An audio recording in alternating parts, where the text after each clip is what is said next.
નમસ્કાર, આપ જોઈ રહ્યા છો નેશન પ્લસ ન્યૂઝ. હું છું આપની સાથે હેતલ ભગત. લાંબા સમયથી જેલમાં બંધ આમ આદમી પાર્ટીના ધારાસભ્ય ચૈતર વસાવાની પડખે ગુજરાત વિધાનસભાના કોંગ્રેસના માજી વિપક્ષી નેતા સુખરામ રાઠવા પણ આવી ગયા છે. સુખરામ રાઠવાએ ચૈતર વસાવાને લઈને મોટું નિવેદન આપ્યું છે, જેને પરિણામે રાજનીતિ વળાંક લઈ રહી હોવાના કયાસ મંડાઈ રહ્યા છે.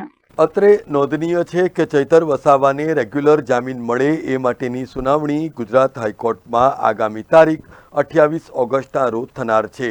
ત્યારે પીઢ કોંગ્રેસી નેતા સુખરામ રાઠવાએ ચૈતર વસાવા તરફે સહાનુભૂતિ બતાવતા જણાવ્યું છે કે ચૈતર વસાવાને જેટલા સમય જેલમાં બંધ રાખવામાં આવશે એટલો જ એ સોનું બનીને બહાર આવશે, કારણ કે પ્રજાનું સમર્થન દિવસે ને દિવસે ચૈતરની તરફેણમાં આવી રહ્યું છે.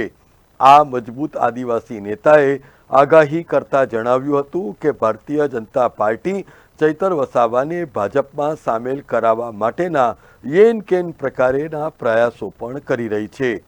સુખરામ રાઠવાએ ગુજરાતના ગાયક દેવાયત ખવડને એક જ દિવસમાં જામીન મળી ગયા એની સામે પણ પ્રશ્ન કર્યો હતો. ચૈતરભાઈ વસાવાને જેટલા દિવસ જેલમાં રાખશો એટલો એ સોનું તપીને બહાર નીકળશે એમ કહી શકાય. પ્રજા દિન પ્રતિદિન આદિવાસી સમાજ એની સાથે વ્યક્તિગત રીતે અને પાર્ટીની દ્રષ્ટિએ પણ એની તરફ વળે છે.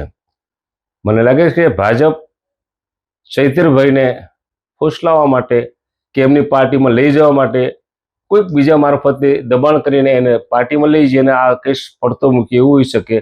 પણ ચૈતરભાઈ એક આમ આદમી માણસ છે, લોકોનું દુઃખ સમજનારા માણસ છે, અને એણે જે કૃત્ય કર્યું છે એ નોર્મલ હતું, અને એ નોર્મલ કૃત્યમાં એને જામીન મળી જવો જોતા તો નથી મળ્યા. દેવાયત ખાવડને જામીન મળી ગયા એક જ દિવસમાં. તો આનો ગુનો શું એવો હતો કે એને ના મળે?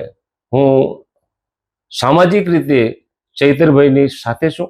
અત્રે ઉલ્લેખનીય છે કે અગાઉ પણ સુખરામ રાઠવાએ ભરૂચ લોકસભા બેઠકની ચૂંટણી વખતે પણ સ્પષ્ટપણે જણાવ્યું હતું કે ચૈતર વસાવાની ઉમેદવારી થાય એ માટે કોંગ્રેસ ભોગવવા તૈયાર છે.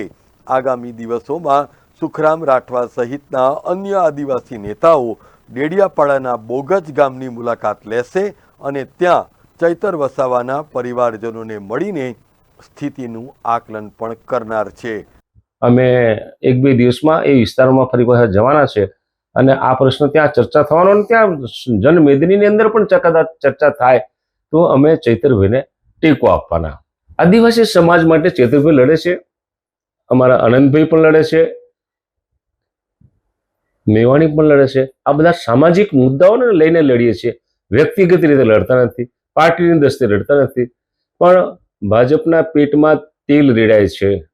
આ ચૈતરભાઈ હોય કે અનંત પટેલ હોય કે મેવાણી હોય, એ ધીમે ધીમે ધીમે ધરતીની અંદર પગ મજબૂત કરતા જાય છે, અને એ મજબૂતી આવતા સમયોમાં ભાજપને ભારે પડશે એવું દેખાઈ રહ્યું હોવાથી એને હેરાન કરવા સિવાય બીજો કોઈ રસ્તો કરતા નથી.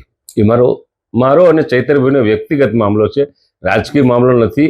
અમે સમાજની રીતે સામાજિક રીતે જોડાયેલા છે, અને મેં મારી રીતે મળવા જવાના છે. એમના મિસિસ 2 છે. સ્વાભાવિક છે કે અમારા આદિવાસીમાં આવું કંઈક થયું હોય તો સામસામા ખબર લેતા હોય છે અને સાંત્વના પાઠવતા હોય છે. તેમાં અમે મળવા જવાના. Rehan Patel, nation plus news, Chhota Udaipur. સમાચારોના સતત અપડેટ મેળવવા માટે અમારી નેશન પ્લસ ન્યૂઝની યુટ્યુબ ચેનલને સબસ્ક્રાઇબ કરો, બેલ આઇકન દબાવો અને જોડાયેલા રહો ફેસબુક, ઇન્સ્ટાગ્રામ અને ટ્વિટર પર.